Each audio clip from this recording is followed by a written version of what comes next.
I'm honored to be here and to be able to share just a few thoughts about life and spirit in the world. And like Sharon mentioned, I do really connect with healing. I am a healer.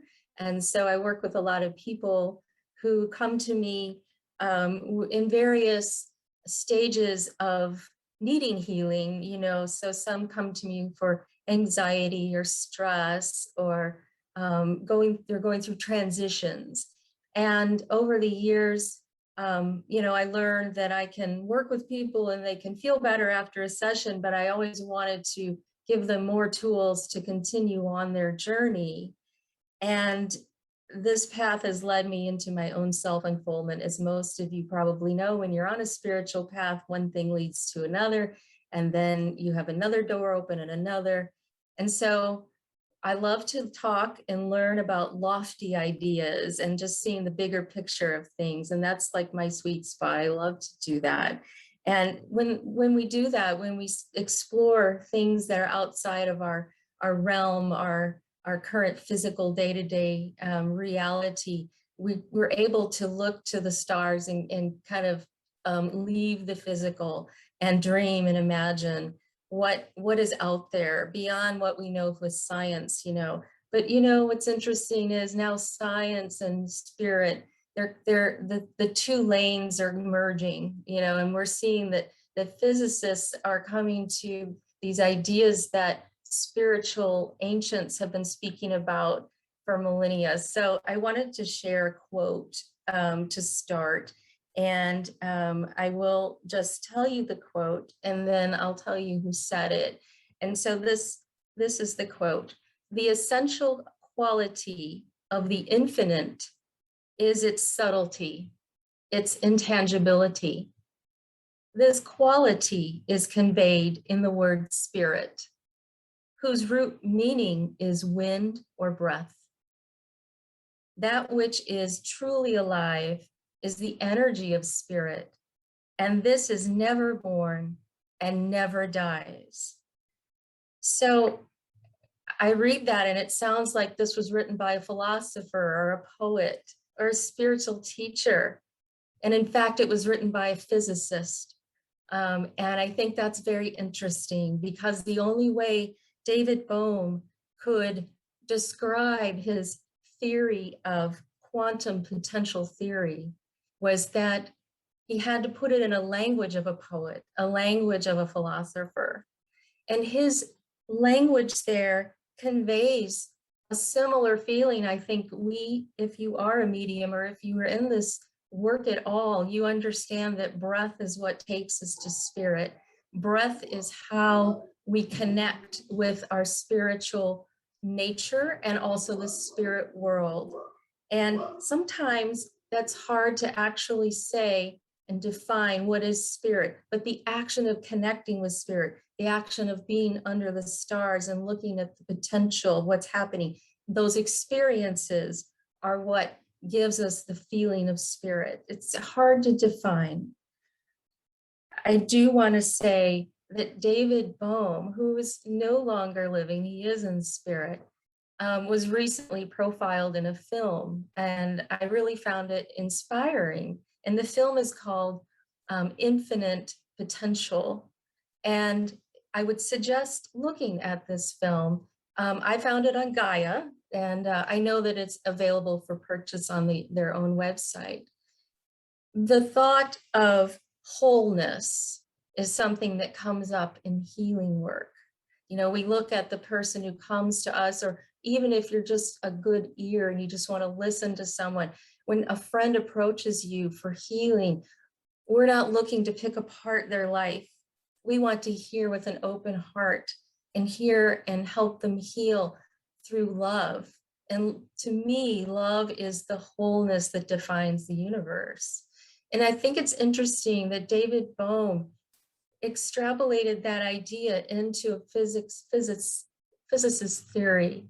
And his theory is, simply put, that the universe is whole, and underneath the surface is an implicate order a structure of how life works. We don't yet understand it. We don't see it.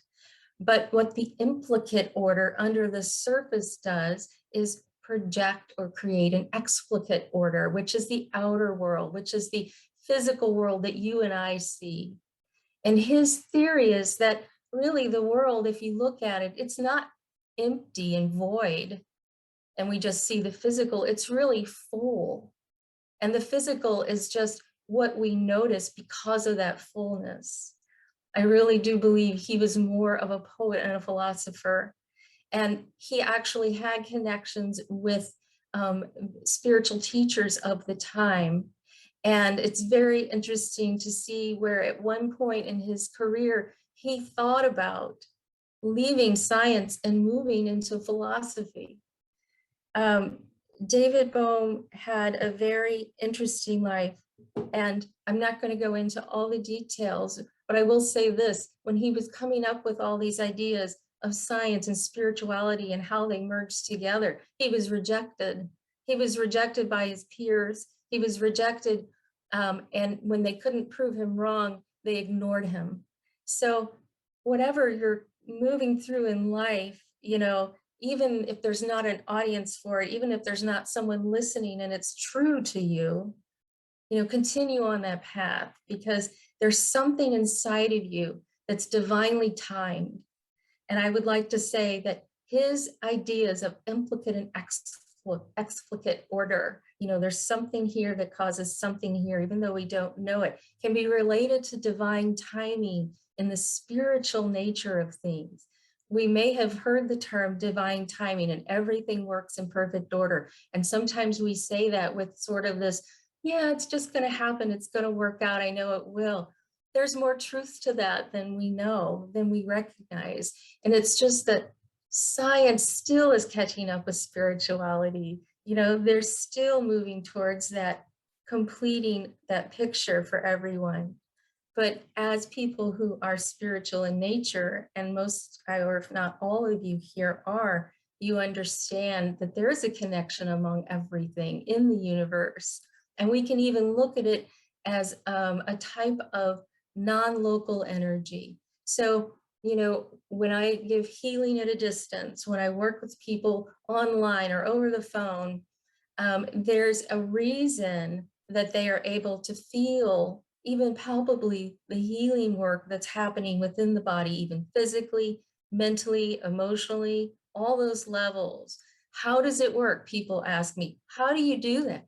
I say, I really don't know. You know, I have my theories, but I like to look at the science. I like to explore what's going on. And I feel like David Bohm was on to something there, that the non-locality of energy is really a misnomer. It's not non-local. We're really all connected. And so we really do have a wholeness already. And so with that in mind, when I approach healing people, when I approach people who come to me and they have hurt and pain, I don't look at them through that lens. I look at them as healed and whole and jumping for joy and happy. Now I see this in my mind. You know, it's not something that I'm even telling them that I'm doing. But as most of you know, your intentions and what you imagine to become real usually does unfold. Even if it's not exactly how we thought it might be, it is exactly how we determined it to be. There is a divine timing involved there and an effect on what we feel and think and imagine for others. And I feel like this all connects with the scientific theory of infinite potential. We all have an infinite potential to affect for good, to affect for healing, to affect for the healing of not just individuals, but the entire world. And so if you're feeling at a loss of what can I do to help this circumstance in another country where there's so much unrest, or in my own place, you know, how do I affect healing and light and peace? I would suggest this: go to your mind's eye, imagine lovingly for others, bless their circumstance. We are not moving into a space of affecting their karma because we are just imagining lovingly, we're sending love. And that is the ultimate thing we can do for someone, is imagine that they're happy and imagine that they have peace in their life. Continuing on, there's just a few things you can do to always have the outcome that you want to affect your world. You can do this through imagining what you want, moving into your mind's eye, and then going there, like physically moving into a place of where you've already felt this accomplishment, where you feel the knowingness, the of this is done. And then let it go and walk in the knowledge, walk in the knowing that whatever you have put into movement is going to be revealed to you in its appointed time. And so, since we are infinite beings, there's no need to rush the process. Sit in your awareness and trust that everything is working for your highest good, that you do have more effect over your reality than perhaps you were giving yourself credit for, and that science and spirituality is starting to prove themselves on each side. And soon, I believe we're going to see that fully in bloom. And won't that be wonderful? Thank you very much.